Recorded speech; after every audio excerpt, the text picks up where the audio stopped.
بسم اللہ الرحمن الرحیم۔ السلام علیکم۔ توما کا حضرت ابان رضی اللہ تعالی عنہ کے تیر سے زخمی ہو کر گرنا۔ کہتے ہیں کہ حضرت شرحبیل بن حسنہ رضی اللہ تعالی عنہ نے جس وقت اچانک اپنی طرف آتے دیکھا تو صلیب کو ہاتھ سے پھینک کر تلوار ہاتھ میں لی، سوپر سینہ کے برابر کی اور مقابلے میں ڈٹ گئیں۔ توما نے آپ پر پوری طرح حملہ کیا، مگر جس وقت صلیب کو زمین پر پڑے دیکھا تو اپنے آدمیوں کو آواز دی اور اس کی کمک کے لیے آموجدہ ہوئے۔ ادھر حضرت ابان رضی اللہ تعالی عنہ نے جس وقت حضرت شرحبیل بن حسنہ رضی اللہ تعالی عنہ پر توما کو حملہ کرتے ہوئے دیکھا تو آپ نے دریافت کیا کہ اپنے نفس کو ذلیل کرنے والا کون شخص ہے؟ مسلمانوں نے کہا، یہی ہے وہ بادشاہ کا داماد اور آپ کے شوہر کا قاتل۔ ابان رضی اللہ تعالی عنہ یہ سنتے ہی اس کی طرف جھپٹی اور جس وقت اس کے قریب پہنچی تو تیر کو چلے پر چڑھا کر چاہا ہی تھا کہ چھوڑ دیں۔ رومی ان کے قریب پہنچ گئے، کیا کہ انہیں غزند پہنچائیں، مگر آپ نے اس کی کچھ پرواہ نہیں کی اور بسم اللہ وعلی برکت رسول اللہ کہہ کر نشانے پر تیر چھوڑا۔ توما قریب تھا کہ حضرت شرحبیل بن حسنہ رضی اللہ تعالی عنہ کے پاس پہنچ جائے کہ اوپر سے یہ تیر آیا جو اس کی دائیں آنکھ میں اترتا چلا گیا۔ تیر کھاتے ہی یہ چلاتا ہوا پیچھے مڑا۔ ادھر ابان رضی اللہ تعالی عنہ نے دوسرے تیر کا ارادہ ہی کیا تھا کہ کچھ رومی ان کی طرف لپکیں اور بعض نے خدا کے دشمن توما کو ڈھالوں کی پناہ میں لے لیا۔ مسلمان بھی یہ دیکھ کر حضرت ابان کی حفاظت کے لیے اس کی طرف بڑھے اور جس وقت یہ دشمن کے شر سے محفوظ ہو گئیں تو پھر حسب ذیل رجیاں اشعار پڑھ پڑھ کر تیر برسانے لگی۔ اے ابان، تو اپنا بدلہ لے اور ایک پہنچنے والا حملہ کر، تیرے تیروں سے رومیوں میں شور ہو گیا ہے۔ میں نے قسم کھائی ہے کہ میں اب لڑائیوں سے ہی بات کروں گی، میں اب تمہیں چھوڑ کر عیش نہیں کروں گی۔ وقتی رحمۃ اللہ علیہ کہتے ہیں کہ انہوں نے یہ اشعار پڑھتے پڑھتے پھر ایک تیر مارا جو ایک آدمی کے سینے پر لگا، وہ چکرا کر زمین پر گرا تو ایک پھر اس کی گردن پر پڑا، رومی اوندا ہوا مر گیا۔ خدا کا دشمن توما پہلا تیر کھاتے ہی اونٹ کی طرح بلبلاتے اور چلاتے ہوئے بھاگا، دروازے کے قریب آیا اور اس میں گھس گیا۔ حضرت شرحبیل بن حسنہ رضی اللہ تعالی عنہ نے یہ دیکھ کر اپنے ساتھیوں سے چلا کر کہا، تم پر سخت افسوس ہے کہ رومی کتا بھاگ نکلا، کتوں کی طرف بڑھو، ممکن ہے کہ تم ان تک پہنچ جاؤ۔ یہ کہہ کر آپ نیز آپ کی جماعت ان کی طرف دوڑی اور ان کو مارتے مارتے دروازے تک ہٹائی چلی گئی۔ جس وقت دروازے کے قریب ہوئے تو ان پر اوپر سے پتھر اور تیر برسنے لگے۔ مسلمان پیچھے لوٹے اور علاوہ کپڑا، ہتھیار اور صلیبیں لوٹ لینے کے 300 رومیوں کو تلوار کے گھاٹ اتار دیا۔ خدا کا دشمن آنکھ میں اسی طرح تیر لیے ہوئے دروازے میں داخل ہو گیا اور جس وقت یہ اندر داخل ہوا تو فوراً دروازہ بند کر لیا گیا۔ معززین اور رؤسائے قوم اس کے گرد جمع ہوئے۔ حکمائے نے تیر نکالنے کی تدابیر سوچی اور چاہا کہ اسے پکڑ کر کھینچ لیں، مگر وہ کسی تدبیر سے نہ نکل سکا۔ توما شدت درد سے چیخ رہا تھا اور کوئی تدبیر اس کے نکلنے کی سمجھ میں نہ آتی۔ آخر تیر کا گز جو لکڑی کا تھا کاٹ دیا گیا اور پیکان آنکھ میں رہنے دیا۔ پٹی باندھنے کے بعد گھر چلنے کے لیے کہا، مگر یہ دروازے کے اندر اسی جگہ پر بیٹھ گیا۔ کچھ دیر کے بعد درد میں سکون ہوا تو قوم نے پھر مکان پر جانے کا اصرار کیا اور کہا کہ اس بقیہ دن میں اگر آپ گھر میں آرام کریں تو بہت بہتر ہے۔ افسوس، آج ہم پر 2 مصیبتیں نازل ہوئی ہیں۔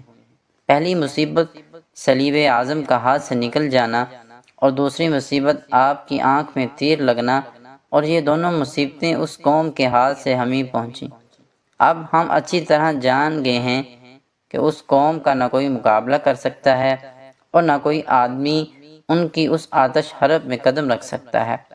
ہم نے آپ سے پہلے ہی عرض کیا تھا، جو کچھ یہ ہم سے مانگیں انہیں دے دلا کر ان سے صلح کر لینی چاہیے۔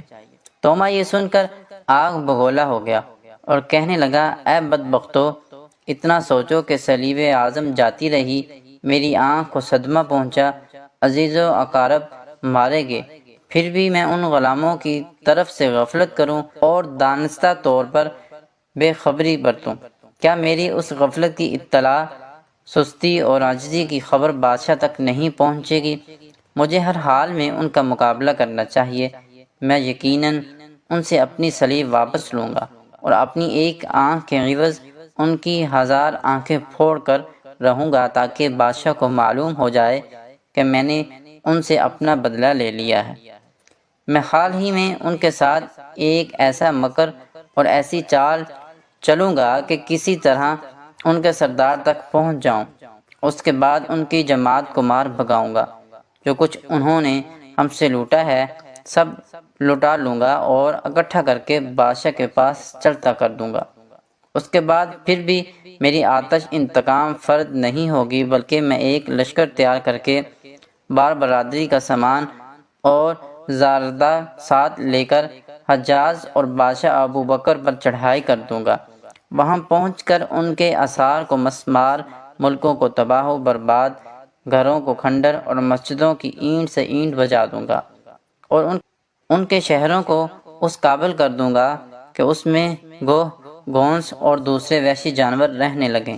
یہ کہہ کر یہ دروازے کے اوپر چڑھا، آنکھ پر پٹی باندھے تاکہ اس کے لوگوں کے دلوں میں سے مسلمانوں کا رعب نکل جائے۔ انہیں جنگ کی ترغیب دینے لگا اور کہا، گھبراؤ مت، اہل عرب سے جو تمہیں تکلیف پہنچی ہے اس کی چنداں پرواہ مت کرو، صلیب ضرور انہیں بھگا کے رہے گی۔ اگر تمہیں اس کا یقین نہ ہو تو میں ذمہ دار اور ضامن ہوتا ہوں۔ لوگوں کو اس کے کہنے سے دھارس بندی اور وہ پھر ایک دفعہ دل کھول کر لڑنے لگے۔ ادھر مسلمانوں نے بھی خوب ڈٹ کر ان کا مقابلہ کیا۔ حضرت شرحبیل بن حسنہ رضی اللہ تعالی عنہ نے حضرت خالد بن ولید رضی اللہ تعالی عنہ کے پاس ایک آدمی بھیجا اور کہا کہ تم حضرت خالد رضی اللہ تعالی عنہ سے یہاں کا تمام قصہ بیان کرو اور کہو کہ توما بادشاہ کے داماد کے ہاتھ سے ہمیں بے حد و حساب نقصان اٹھانا پڑا ہے، نیز اس ہمارے مورچے پر سب سے زیادہ ہنگامہ آرائی ہے، اس لیے ہماری کمک کے لیے کچھ آدمی روانہ کیجیے۔ قاصد نے حضرت خالد بن ولید رضی اللہ تعالی عنہ سے تمام قصہ مشرکین سے لڑائی، حضرت ابان رضی اللہ تعالی عنہ کے ہاتھ سے توما کا زخمی ہونا، صلیب کا گرنا، اس کا مسلمانوں کے قبضے میں آ جانا اور جس شخص کے ہاتھ میں صلیب تھی اس کا مارا جانا، سب بیان کر دیا۔ آپ سن کر بہت خوش ہوئے، سجدہ شکر ادا کیا اور فرمایا، یہ معلوم توما ہی ہے جو بادشاہ کے نزدیک بہت زیادہ معزز ہے، لوگوں کو صلح سے منع کرتا ہے۔ مجھے باری تعالیٰ جل مجدہ سے قوی امید ہے کہ وہ ہمارے اس کام میں ہمیں کفایت کریں گے اور ان کی بدی برائی الٹی انہی پر ڈال دیں گے۔ اس کے بعد آپ نے فرمایا کہ تم حضرت شرحبیل کے پاس لوٹ جاؤ اور ان سے کہو کہ تم اپنے مورچے پر جہاں میں نے تمہیں متعین کر رکھا ہے بدستور کام کرتے رہو۔ مسلمانوں کا ہر گروہ، فرقہ اور جماعت اپنے اپنے کام میں ہر جگہ مشغول ہے، البتہ مجھے اپنے نزدیک سمجھو۔ نیز زرار رضی اللہ تعالی عنہ شہر کے چاروں طرف گشت لگا رہے ہیں، وہ بھی تم سے ہر وقت قریب ہیں، انشاءاللہ تعالی ان کے ہوتے ہوئے تمہارا کوئی کچھ نہیں بگاڑ سکتا۔ دل رنجیدہ مت کرو اور برابر لڑتے رہو۔ کہتے ہیں یہ سن کر قاصد نے حضرت شرحبیل بن حسنہ رضی اللہ تعالی عنہ کو یہ پیغام پہنچا دیا۔ آپ نے نہایت پامردی اور استقلال کے ساتھ کام کرنا شروع کر دیا اور اس تمام دن اسی طرح لڑتے رہے۔ صلیب اعظم کے ہاتھ آنے اور توما کے زخمی ہونے کی خبر حضرت ابو عبیدہ بن جراح رضی اللہ تعالی عنہ نیز تمام سرداران افواج اسلام کو پہنچی تو وہ نہایت خوش ہوئے۔ مسلمانوں نے اور ثابت قدمی دکھلائی، حتیٰ کہ ظہر کا وقت گزرنے کے بعد عصر کا وقت آ گیا۔ دونوں لشکر جدا ہوئے، مسلمان اپنی اپنی فردوگاہ میں آئے، شام ہوئی تو اذان کہی گئی، ہر ایک سردار نے اپنی اپنی جماعت کو عشاء کی نماز پڑھائی، آگ روشن کی گئی اور ان مسافر مسلمانوں کے خیمے میں خدا کا کلام پڑھنے کی آوازیں آنے لگیں۔ وقتی رحمۃ اللہ علیہ کہتے ہیں کہ جب رات کی تاریکی نے ہر چیز کو ڈھانپ لیا تو ملعون توما نے اکابر قوم اور دلیران دمشق کو جمع کر کے ان کے سامنے حسب ذیل تقریر کی: دین نصاری کے حاملوں، تمہیں اس قوم نے گھیرا ہے اور تمہارا مقابلہ ایک ایسے گروہ سے ہوا ہے جس میں نہ نیکی نہ دین، نہ وفاداری نہ ذمہ داری اور نہ کسی قسم کا پاس عہد ہے۔ اگر ایسی صورت میں تم نے ان سے صلح بھی کر لی تو وہ تم سے کسی طرح وفا نہیں کر سکتے۔ اپنی اولاد اور عورتوں کو وہ اسی واسطے ساتھ لائے ہیں کہ خواہ تم راضی ہو یا ناراض ہو وہ انہیں تمہارے شہروں میں آباد کر دیں۔ کیا تم اس کو برداشت کر سکتے ہو کہ تمہاری عورتیں بے خانمہ ہو کر قید ہوں، ان کی باندیاں بنیں، تمہاری اولاد ان کی غلام ہو، گھر بار ہاتھ سے نکل جائے اور تمہاری پوری بے حرمتی ہو؟ میں نہیں سمجھتا کہ تم نے اس کو کس طرح برداشت کیا ہوگا۔ صلیب تمہارے ہاتھوں سے اسی واسطے جاتی رہی اور وہ اسی لیے تم سے ناراض اور خشمگین ہو گئیں کہ تم نے خود اپنے دلوں میں اس دین نصاری کے مٹ جانے اور مسلمانوں سے مصالحت کی ٹھان لی ہے، اور یہی وجہ ہے کہ صلیب نے تمہیں سزا دی اور تمہاری اہانت کی۔ میں جو آج ان کے مقابلے کو نکلا تھا، اگر میری آنکھ میں صدمہ نہ پہنچتا تو میں آج ان سے فارغ ہو کر ہی واپس لوٹتا۔ اب میں بھی ان سے بدلہ لوں گا اور جس طرح ہوگا اس اپنی عار کو دور کروں گا۔ میں رحیم بادشاہ کی عزت کی قسم کھا کر کہتا ہوں کہ مجھے بدلہ لینا ضروری ہے۔ میں آنکھ کے بدلے میں اہل عرب کی 2000 آنکھیں نکال کر چین لوں گا اور انہیں بادشاہ کے پاس روانہ کر دوں گا۔ اس کے بعد اپنی صلیب لوں گا۔ اگر میں نے ان امور میں غفلت کی تو مجھے بادشاہ کے خوف سے بے خوف نہ رہنا چاہیے۔ توما کی یہ گفتگو سن کر تمام سرداروں نے متفقہ آواز سے کہا: اے سردار، اصل بات یہ ہے کہ مسلمانوں کا لشکر بہت بڑا ہے اور آپ کا مطلب زیادہ سے زیادہ یہ ہو سکتا ہے کہ کسی ایک طرف اور ایک دروازے سے مسلمانوں پر ٹوٹ پڑنا چاہیے، مگر یہ بھی ضروری ہے کہ ہم اپنے پہلے سے یہ سوچ لیں کہ تمام مسلمان گھوڑوں کی باگیں پھیر کر اسی طرف سے گھس آئیں اور سب طرف سے سمت کر اسی دروازے کو اپنی جوالا نگاہ بنا لیں گے۔